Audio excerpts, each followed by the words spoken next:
Hammaga assalomu alaykum do'stlar. Hozir biz sizlar bilan Grand Mobile'da 32 serverda nimalar, adminlarning oilasida nimalar borligini ko'rib chiqamiz va qanaqa mashinalar bor adminlarda, qanaqa zo'r mashinalar bor va nima adminning oilasini ismi qanaqa bo'ladi, shularni ko'rib chiqamiz.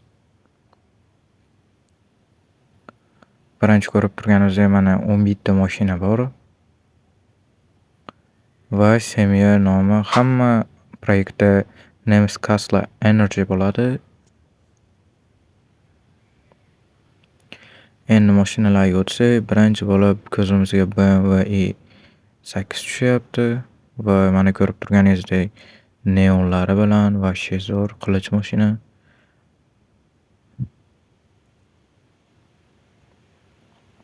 Chiroyli. Va ko'rib turganingizdek bizga hozir ikkinchi bo'lib BMW M5 F90 tushyapti. O'zim BMWni fanati bo'lganim uchun BMWga ko'proq qiziqaman o'yinlarda ham. Qo'limda pushti kesga ahamiyat bermaysizlar. Uchinchi bo'lib bizga Aston Martin tushyapti. Va mana bu mashina sportivniy. Bu ham chakka emas.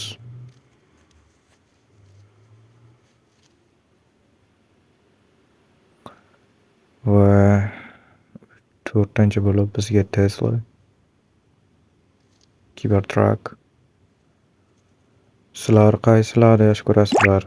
BMW yo Mercedes yo Ferrari yo bo'lmasam Tesla. Kommentda yozib qo'yinglar. Mana yana BMW. Bunisi agar hayotda bo'lsa yo demardim, to'g'risi. Va mana Mercedes. Shu Mercedesda minganimda birinchi jicha drift beradi. Shu driftlarga yaxshiroq to'g'ri deyman. Donatni Ferrari. Mana bu Ferrari ham yaxshi, normalniy skorost sig'adi. Upravleniyasiga hech e'tibor bermaganda. Va 8-chi bo'lib bizga McLaren tushyapti.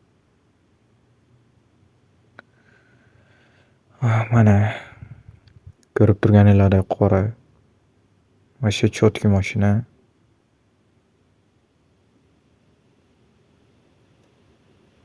Mercedes. Adashmasam shu mashina salonda 20 million turadi.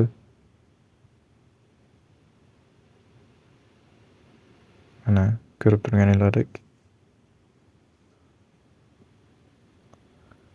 Va 10-chi bo'lib bizga Rolls-Royce. Eng qimmat mashinalardan bittasi. Yashil rangda. To'g'risi men adminda agar bo'lsam ham lider bo'lganimda hammasini qora qilib chiqardim.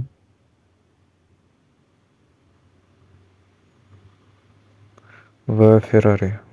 Ferrariga sal joy yetmay qoldi uyda. Hozir men sizlarga Donat keysdan ko'rsataman uni. Faqat bu Ferrari Donatdan sotib olsanglar bo'ladi. Grand Cointga mana 9 litr vместо baka 92 skorost. Ko'rib turganinglardek shumanon adminlarning oilasi obzori tugadi. Keyingi videolarda ko'rishgunimizcha xayr. Keyingi videolarda ko'proq video chiqarishga harakat qilaman va keyingi qismlarda nima desa bo'ladi? Keyingi qismlarda open case qilishga harakat qilib ko'raman.